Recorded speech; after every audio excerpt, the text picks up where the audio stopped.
Hello दोस्तों, आज हमारी class ASDP second year subject nutrition, जिसमें हमारा टॉपिक चल रहा था आहार व आहार की संतुलित आहार व संतुलित आहार की विशेषताएं, जिसमें हम पढ़ रहे थे राशन के बारे में। 4 प्रकार के राशन होते हैं, उनके बारे में पढ़ रहे थे।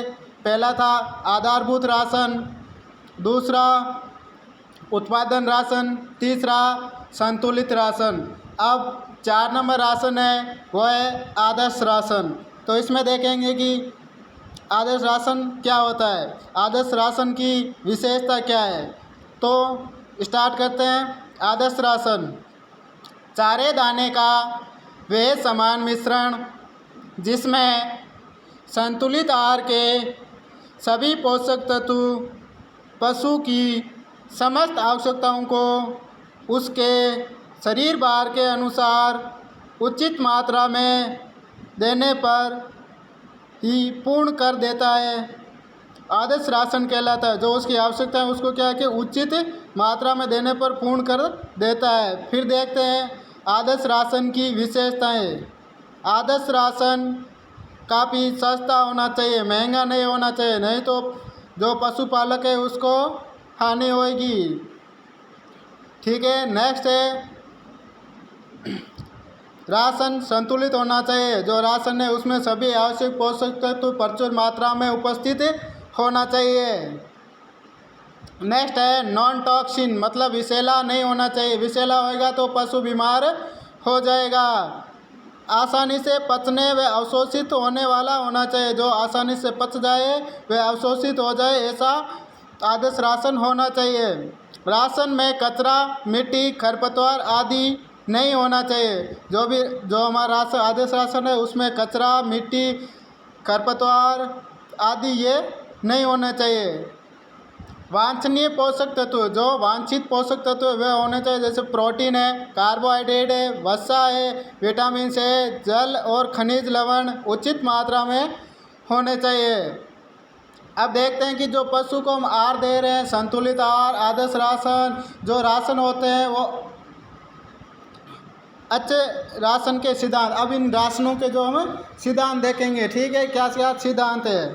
चारे, जवार, कड़बी, हरी चेरी, रिजगा आदि को काट कर खिलावे तथा दाने को दलकर, मतलब उसको पीसकर बारीक कर पशु को खिलाने से पहले भिगोकर खिलावे, जिससे कि आहार की जो पाचकता है वो बढ़ जाती है। पाचकता है वो बढ़ जाती है, जिसमें जो कि आहार व दाना होता है, जो उसमें सूचक पदार्थ है उसकी मात्रा कम हो जाती है और आसानी से पच जाता है। ठीक है, आहार में सूखा चारा तथा दाना तीनों समान रूप में होने चाहिए। जो आहार में हरा चारा है, सूखा चारा है, दाना है, वो क्या है कि समान रूप में होना चाहिए, ताकि पशु को उसकी शरीर की आवश्यकता के अनुसार जो तत्व हैं वो मिल सकें।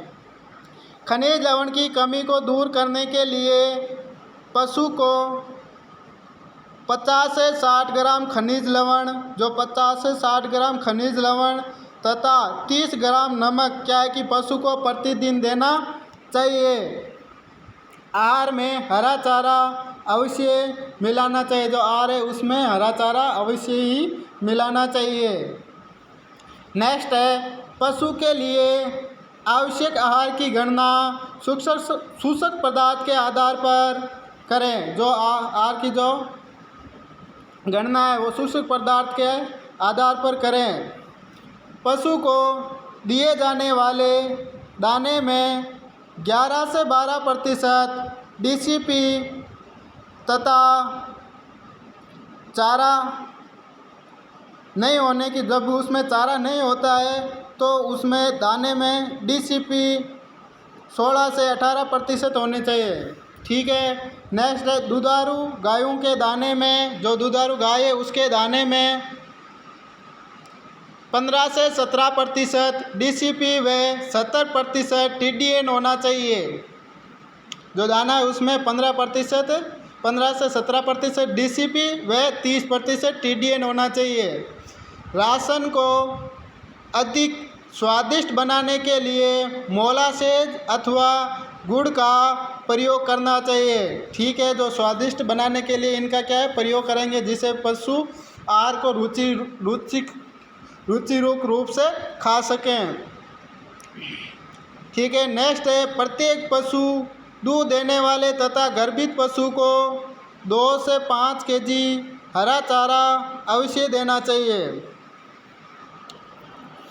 दुधारू गाय को 2.5 केजी शुष्क चारा व भैंस को 3 केजी शुष्क चारा प्रति 100 केजी शारीरिक भार पर दिया जाना चाहिए।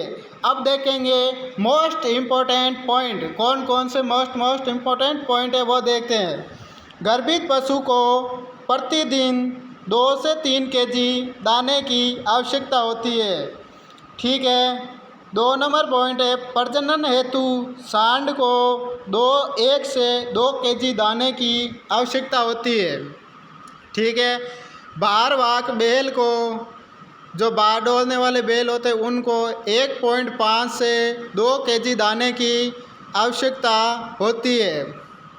ठीक है, नेक्स्ट पॉइंट है अपना गाय के निर्वाह राशन में जो जीवित रहने के लिए दिया जाता है उसे निर्वाह राशन कहते हैं या आधारभूत राशन कहते हैं। तो गाय के निर्वाह राशन में 1.0 केजी दाने की आवश्यकता होती है।